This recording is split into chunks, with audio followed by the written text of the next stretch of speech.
Ngayon ay pinagdiriwang natin ang kagustahan ng Panginoon sa Kristo na tila at walang hanggang pari. So bahagi yun na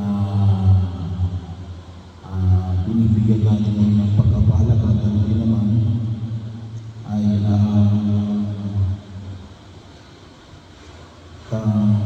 pagdiriwang natin ng ating kasalitan bilang isang bansa. Kaya may instruction po mula sa nakalalaas na isama natin sa panalangin para sa ikaayos ng ating bansa. Ngayon, bahagi ho ng ating patuloy na pagtugon. Kaya sa pagkakataong ito, makita natin una ay ang panalangin ni Jesus na naghandog ng kanyang sarili. Sinabi natin dakilang pari, high priest, ayon sa pagkapari ni Melchizedek na sa pamamagitan ng paghahandog ng pari bilang pangipag-ugnayan sa Diyos. Ganito talaga si Jesus ay dakilang pari sapagkat ang inihandog niya ay ang kanyang sarili. Dakilang paghahandog para sa tunay na pakikiisa niya kasama ng Espiritu Santo. Kaya napakahalagang makita natin na ito yung panalangin ni Jesus. Sabi nga natin, kung bahagi din ng aming pag-inilay sa Ebanghelyo sa Juan, yung priestly prayer, yung pangunahing tungkulin ay alin ang ipanalangin ang pagkakaisa. Hindi isang bahagi yun na tayo ay tunay na maging kaisa ng Diyos. Katulad ng pagkakaisa ng Ama at ng Anak at ng Espiritu Santo. Kaya sa linggo ay dakilang kalustahan ng banal na santo, ang isang Diyos na may tatlong persona. Isang bahagi na pag-inilay-nilayan din natin yung elemento ng pagkakaisa.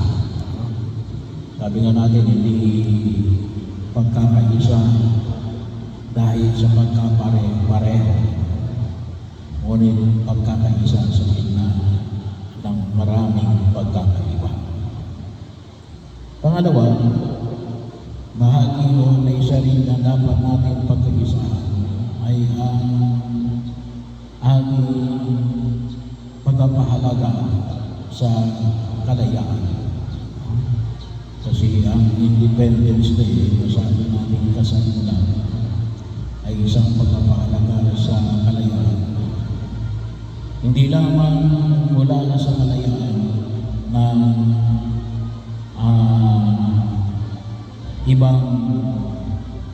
ibang lahi. Ngunit marami yung kalayaan. At yung mga gobyerno para sa pagdiriwang natin ngayon ng kasalitan.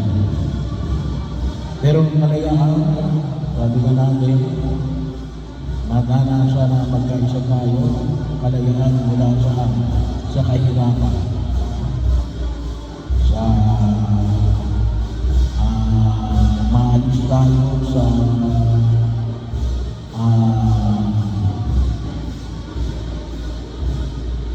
kahirapan, magkaroon tayo ng tinatawag natin financial freedom.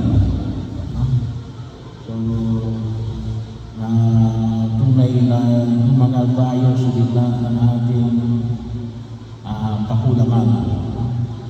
Maaaring kalayaan mula sa pangurakot, no?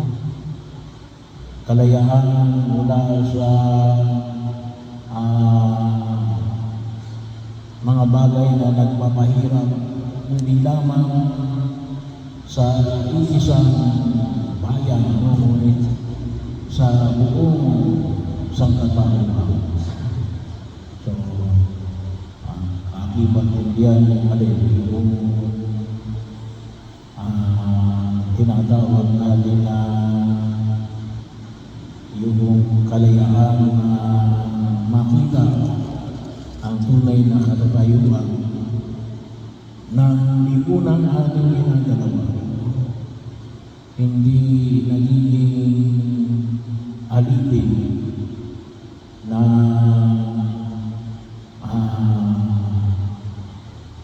pagpapahirap o ng tinatawag nating oppression. So, gawa ng pamimili o gawa ng intimidation. So, bahagi rin noon na ating inulubsa ng panahon na ito ay maging bahagi ng ating mga panalangin.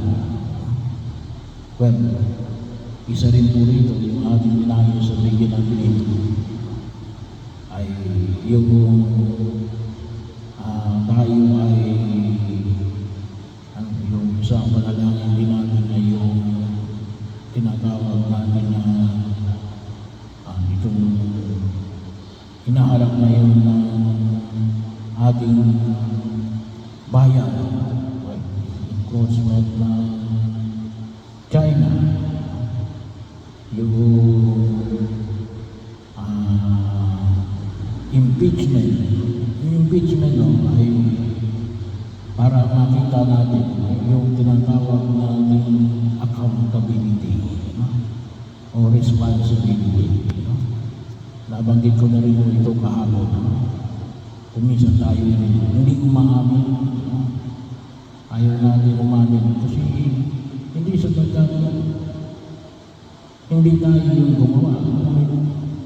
Dahil sa ayaw natin maging accountable. Ayaw natin panagutan. Hindi tayo lalagot kapag hindi tayo nagiging accountable. Kapag hindi natin nakikita yung tinatawag natin check and balance. Paano ka uunlad ay hindi mo nakikita na mayroon ka lang bonus. Kaya kung isa sabi na natin pagod na pagod tayo na punuin ng isang burger, ay hindi natin magawang mapunuan. Bakit? Ay hindi natin pinapansin na may butas. Pero hindi lang natin hindi natin napapansin. Hindi talaga natin pinansin. Yun yung bahagi. Sabi nga, napatunayan na wala namang ginawang kalokohan. Good. Malilinis yung pangalan. Pero kung may ginawang kalokohan, hindi kinakailangan panalunan. At ang sa ganon, huwag kang tutularan. Kasi kapag hindi pinanagutan, hindi lang isa, marami pa. Kasi yun yung isang responsibilidad naman, lalo na kapag ikaw ay nasa public office. Pero yun yung kasama yun sa ating panalangin. Maliban din na kung saan ay makita ko natin kung saan yung kalayaan din natin sa mga mula sa mga scammer. Hindi lang na tayo na scam, ngunit yung ating mga Pilipino na nagiging ibang bansa. No? So, bahagi nyo, kalayaan mula saan? Sa impluensya ng ipinagbabawal na gamot. So, tayo ay hinahayaan natin na maging mga nakakulong, gawa ng pinabayaan natin ang ating sarili mula sa mga gamot na ito na siyang gumagapos sa atin, palubog sa daigdig na ginagalawa natin. Marami yun, tutusin. Pero yun ay pinapanalangin natin, makabagong kalayaan na nawa ay hindi natin maramdaman sa ating pagkilos sa daigdig na ito. At ito yung ating paanyaya na pinapahayag sa harapan ng Pumumi Kapal, na nawa sama-sama natin idalangin at idulog sa Diyos sa ating pagkilos sa mundong ginagalawa natin.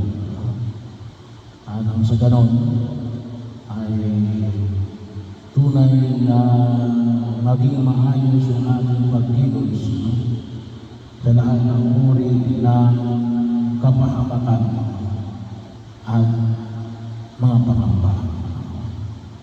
At ito ay idinadalangin natin kasama na Jesus, ang dakilang hari sa harapan ng ating